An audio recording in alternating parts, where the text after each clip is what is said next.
Hello, my name is Jamie Walsham and welcome to my exploration into editing. I will guide you through my observations on various aspects of editing and investigate my theories. Editing is a difficult thing to explain.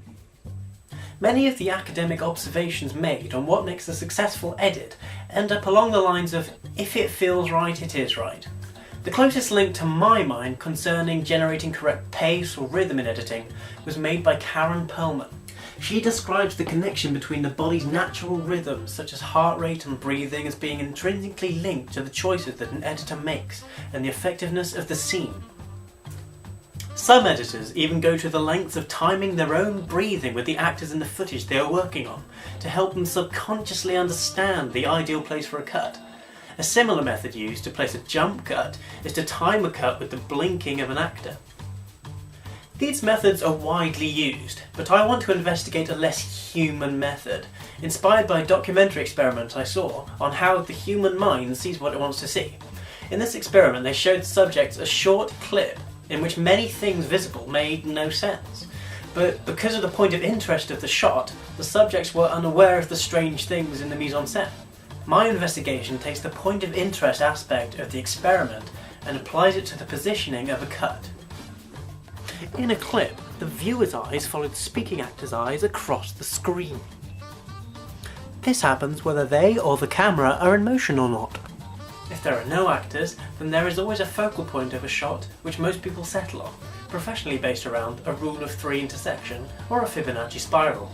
I want to investigate how this focal point comes into play in a successful edit.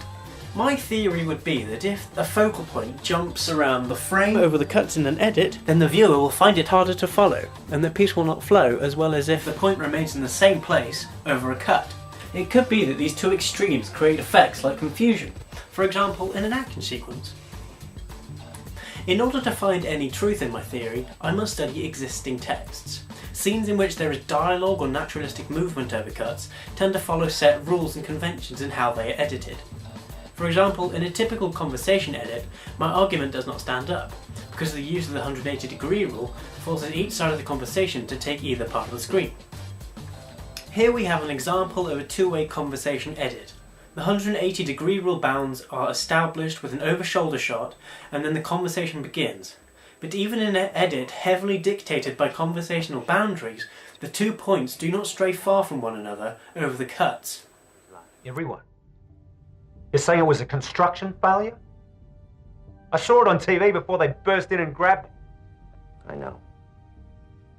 And they're saying everyone was killed. Everyone. No survivors. This example also demonstrates a very lazy edit in my opinion.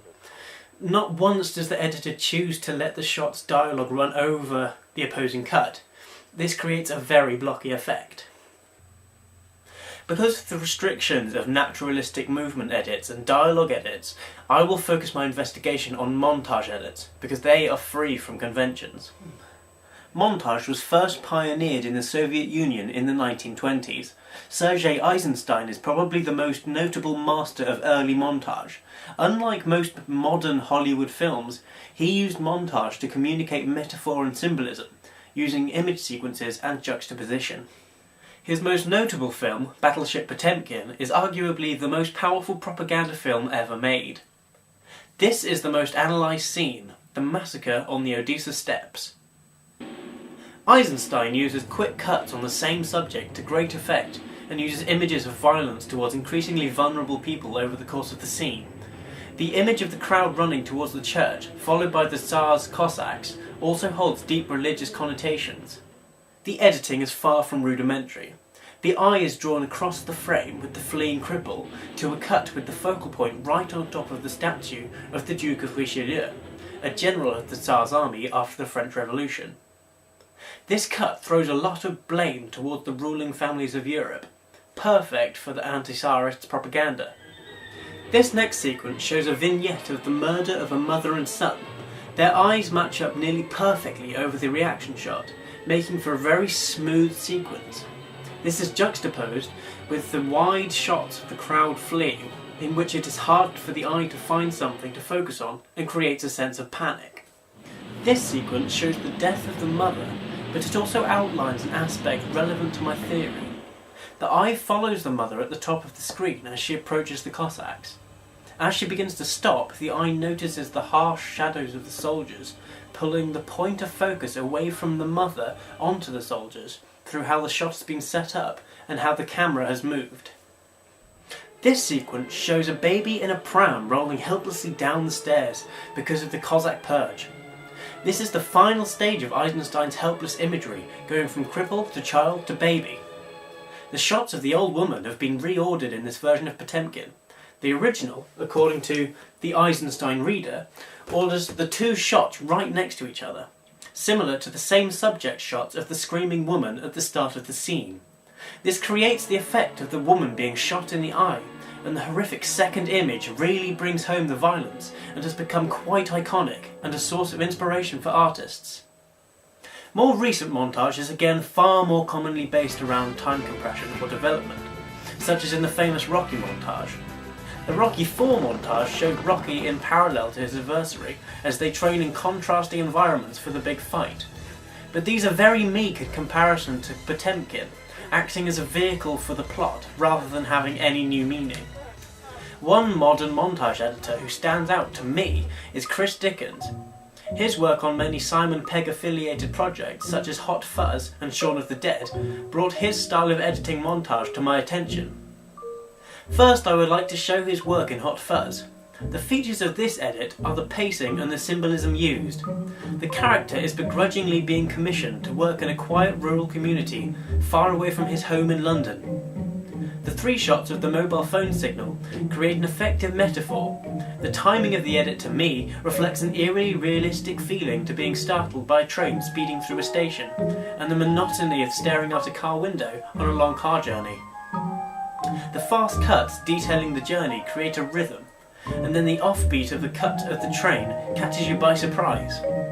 The entire sequence slows as he loses signal and gets further and further away from the chaos of London. Nicholas, Frank again. One other thing about your cottage. It's not ready.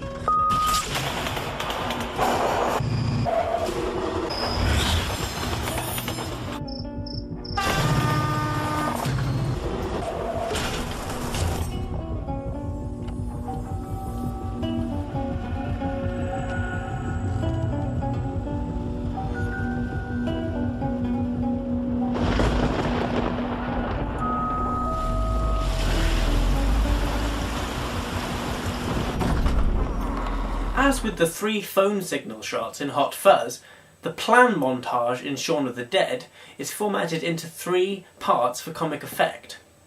The first part details what needs to be done, the second part is shorter but still has enough information to make sense, and the third part is the same but with a comic resolution.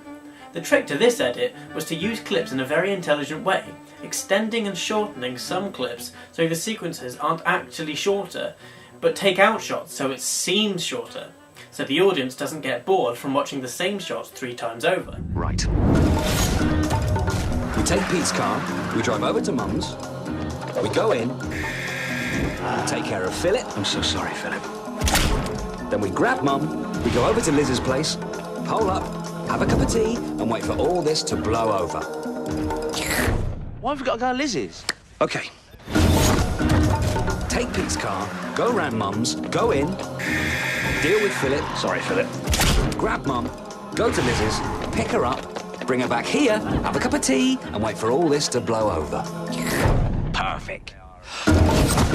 Take car, go to Mum's, kill Phil. Sorry. Grab Liz, go to the Winchester, have a nice cold pint, and wait for all this to blow over. How's that for a slice of fried gold? Yeah, boy! I have tried to recreate Chris Dickens' fast editing montage style in this short extract from a comedy project titled Excursion.